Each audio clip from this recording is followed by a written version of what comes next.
Bienvenidos al podcast América en sus fiestas. Cada episodio es una ventana a una celebración distinta, una oportunidad para entender cómo las fiestas moldean nuestra sociedad.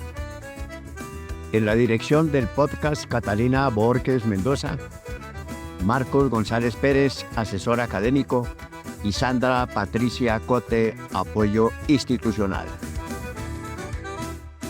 Lejos de libros y profesores, mucho más lejos del bien y el mal, entre sonrisas, mujeres, flores, llega el prestigio del carnaval. Empezamos este episodio con el himno del carnaval estudiantil de los años 20 y 30 en la ciudad de Bogotá.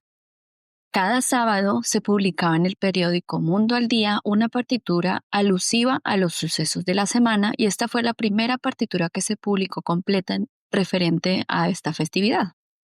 Esta obra fue compuesta por la señorita H.L. Uribe y en esta grabación la interpretan Edna Carolina Arenas, soprano, y José David Acosta en el piano. Las chicas que antes eran esquivas, pues nuestros no eran capa ni frac. Entre las redes quedan cautivas de nuestra flema de Bergerac.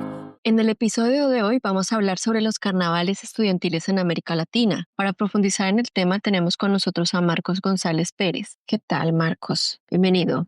Mi nombre es Marcos González Pérez, soy de Colombia, doctor en Historia y magíster en Cine Antropológico Documental y estoy viviendo nuevamente en Bogotá, Colombia.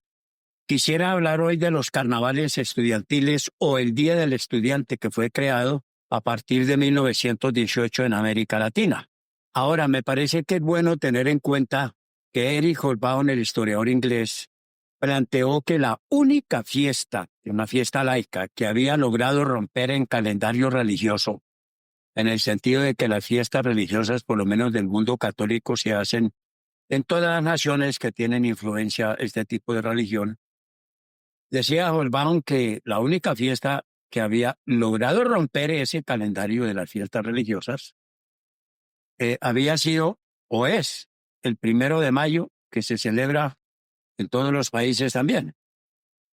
Sin embargo, mirando lo de América Latina, resulta que en 1918 los estudiantes de América con sus delegados se reúnen en Córdoba, Argentina, y crean un fenómeno interesantísimo que algunos llaman la Revolución de Córdoba.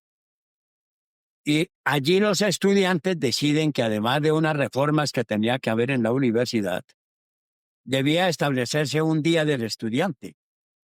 Ese Día del Estudiante, que en otras partes empezó a llamarse Carnaval de los Estudiantes, también rompió, pues, los calendarios de lo cotidiano y empezaron los estudiantes a celebrar esta fiesta en muchas naciones de América. Esto significa entonces que no solamente está el 1 de mayo que se celebra en muchos países, sino también está el famoso Día de los Estudiantes, o llamado Carnavales Estudiantiles. Te interrumpo un momento, Marcos, porque creo que es interesante que nos cuentes cómo llegaron los estudiantes latinoamericanos a crear este Día del Estudiante. La historia, por lo menos de lo que estudié, sobre el cual se publicó un libro llamado Carnestolendas y Carnavales en Santa Fe y Bogotá, nos muestra que desde 1918 los estudiantes latinoamericanos, en palabras de hoy, pues empiezan a organizar asambleas estudiantiles y más adelante organizan asambleas en todas las naciones, y uno de los puntos centrales era la creación de la fiesta del estudiante. En Bogotá, Colombia, que fue el trabajo que yo hice en Colombia, esto se inicia realmente desde el año 1919. Varios líderes empiezan a organizar las asambleas y empiezan a crear el Día del Estudiante, más adelante carnavales estudiantiles, de tal manera que en el año 1921 ya existía esta fiesta que se celebraba, como en el resto de América, se celebraba en septiembre, que es cuando se rompe el equinoccio de la primavera en los países del sur, y pues esa era la fecha escogida. Más adelante, entonces, en Bogotá por lo menos se pasa de septiembre a julio, pero se sigue haciendo el Día del Estudiante con el nombre de Carnavales Estudiantiles, que tenía mucha programación, es decir, había reinas de los carnavales. Si bien la mujer no iba todavía a la universidad, logran los estudiantes invitar a las mujeres para que organicen unos reinados cívicos muy importantes, porque eran las que lideraban las reivindicaciones estudiantiles. Esto es muy importante, Marcos, porque significa que el protagonismo de las mujeres en los carnavales estudiantiles significó su primera aparición en la academia, al menos en Colombia. Y por lo que comentas, las reinas eran uno de los elementos simbólicos de mayor importancia. Nada más y nada menos eran las embajadoras de los estudiantes y tenían de algún modo un perfil de líderes políticas. Pero ya hablaremos sobre esto en otro episodio. Sigamos profundizando en la puesta en escena. Hacían concursos de murgas, hacían concursos de carrozas, había vestuarios importantes, había bebidas, comidas, una fiesta que duraba generalmente durante toda una semana. Y en Colombia por lo menos duró entre 1919, si la datamos, hasta 1934, cuando con ciertos problemas políticos que fueron apareciendo, un sector de estudiantes acusaba a estos carnavales como ser carnavales de la élite, porque lo hacían en los grandes teatros, y empiezan como a romper esto, y entonces los que organizaban el carnaval deciden acabarlos en 1934. Pero bueno, no solo el carnaval se realizaba en Bogotá, sino que el Día del Estudiante entiendo que se realizaba en otros países de América. Tenemos como referencia para entender el Carnaval de Bogotá tu libro Carnestolendas y Carnavales en Santa Fe y Bogotá, pero sería interesante saber si hay más material para estudiar en el resto de América Latina, porque entiendo que una gran sacudida y cambió muchas cosas. Falta en América que se haga ese estudio por todos los países.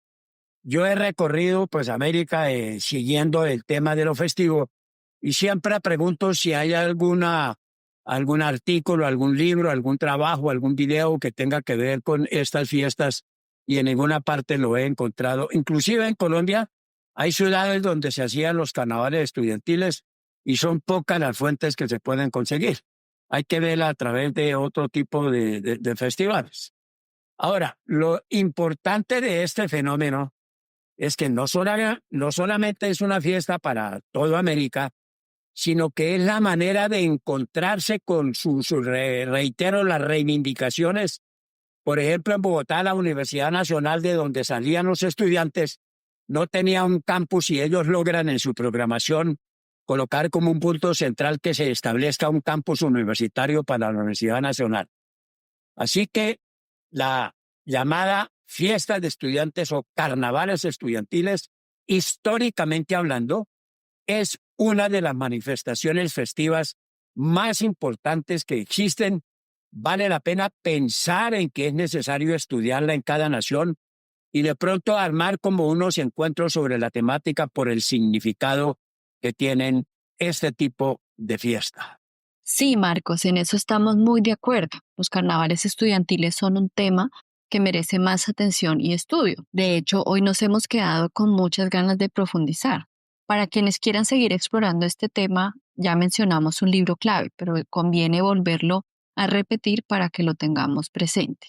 Se trata del libro Carnestolendas y Carnavales en Santa Fe de Bogotá, del doctor Marcos González. Allí analiza cómo estas fiestas se desarrollaron en ciudades como Bogotá y cuál fue su impacto a nivel social. También se puede encontrar en internet la revista Contestarte número 10, que recoge información muy importante sobre el carnaval universitario. En este número de la revista se incluyó un CD en el que había unas grabaciones de partituras que se encontraron en el periódico El Mundo al Día entre 1921 y 1934. También es posible encontrar información en la revista Universidad, que dirigía en su momento Germán Arciniegas. Y con esto nos despedimos. Muchas gracias, Marcos, por este fascinante episodio. Muchas gracias. Hasta la próxima. Entre sonrisas, mujeres, flores, llega el prestigio del carnaval. Este podcast es posible gracias a la Corporación de Estudios Interculturales Aplicados Intercultura Colombia, a la Red Internacional de Investigadores en Estudios de Fiesta y Cultura, Red RIEP, a la Universidad Los Libertadores con sede en Colombia y a la Asociación de Pueblos del Mundo, la MAP, con sede en París.